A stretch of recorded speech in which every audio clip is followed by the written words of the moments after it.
Hi guys! Now, we are at the very end of Charlie and the Chocolate Factory, Chapter 30, Charlie's Chocolate Factory. The great glass lift was now hovering high over the town. Inside the lift stood Mr. Wonka, Grandpa Joe and little Charlie. "How I love my chocolate factory," said Mr. Wonka, gazing down, and then he paused and he turned around and looked at Charlie with the most serious expression on his face. "Do you love it too, Charlie?" he asked. "Oh yes," cried Charlie. "I think it's the most wonderful place in the whole world." "I am very pleased to hear you say that," said Mr. Wonka, looking more serious than ever. He went on staring at Charlie. "Yes," he said, "I am very pleased indeed to hear that. And now I shall tell you why." Mr. Wonka cocked his head to one side, and all at once the tiny wrinkles of a smile appeared around the corners of his eyes, and he said, "You see, my dear boy, I have decided to make you a present of the whole place. As soon as you are old enough to run it, the entire factory will become yours." Charlie stared at Mr. Wonka. Grandpa Joe opened his mouth to speak, but no words came out. "It's quite true," Mr. Wonka said, smiling broadly now. "I really am going to give it to you.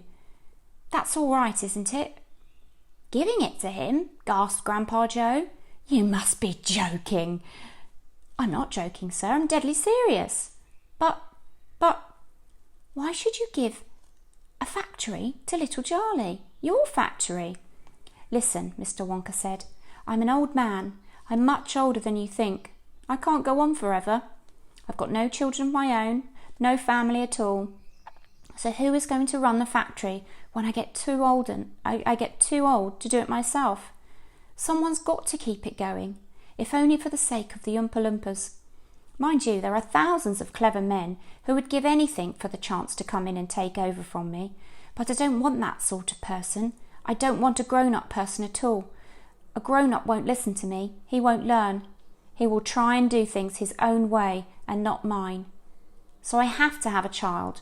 I want a good, sensible, loving child, one to whom I can tell all my most precious sweet-making secrets whilst I'm still alive." "So that is why you sent out the golden tickets," cried Charlie. "Exactly," said Mr. Wonka. "I decided to invite 5 children to the factory, and the one I liked best at the end of the day would be the winner."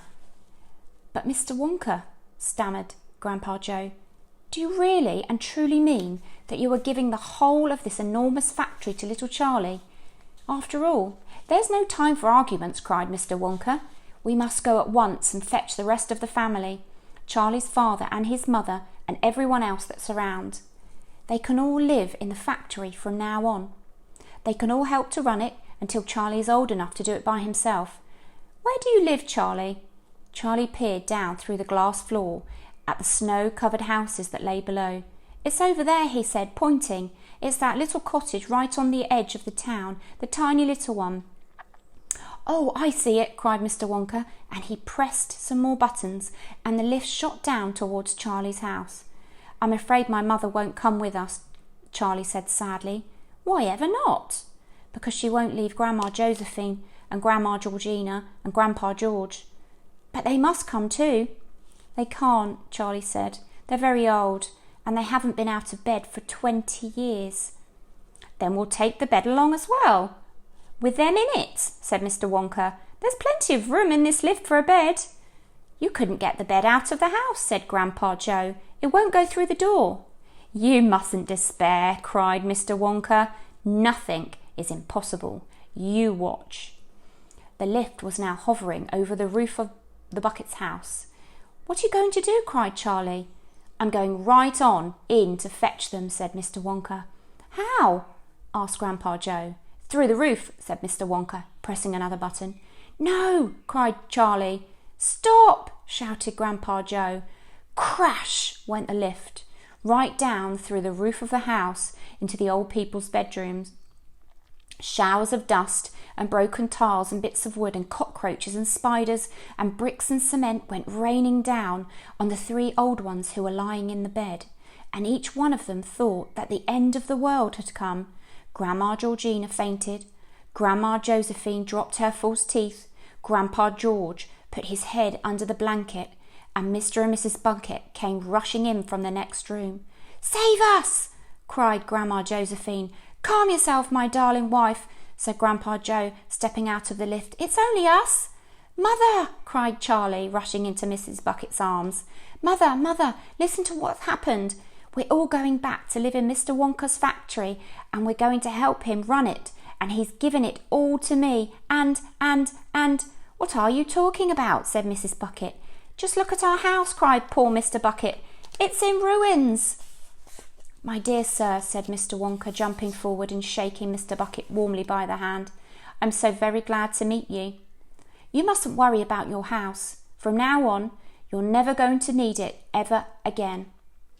"Who is this crazy man?" screamed Grandma Josephine. "He could have killed us all." "This," said Grandpa Joe, "is Mr. Willy Wonka himself." It took quite a time for Grandpa Joe and Charlie to explain to everyone exactly what had happened to them all day, and even then they refused to ride back to the factory in the lift. "I'd rather die in my bed," shouted Grandma Josephine. "So would I," cried Grandma Georgina. "I refuse to go," announced Grandpa George. So Mr. Wonka and Grandpa Joe and Charlie, taking no notice of their screams, simply pushed the bed into the lift. They pushed Mr. and Mrs. Bucket in after it. Then they got in themselves. Mr. Wonka pressed a button. The doors closed.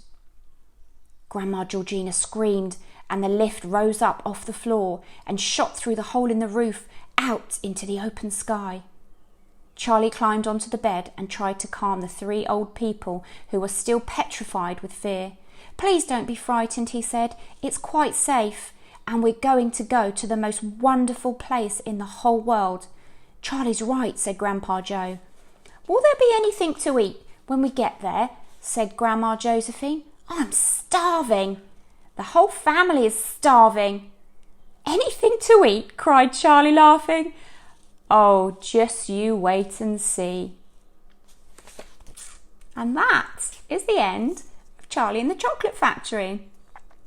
Now that's taken some while, Sycamore, to read, hasn't it? Because we started this when we were in our classroom back at school, and it's great that we've been able to finish it whilst we've been doing our home learning. So I hope you enjoyed that, and I will see you very soon. Bye!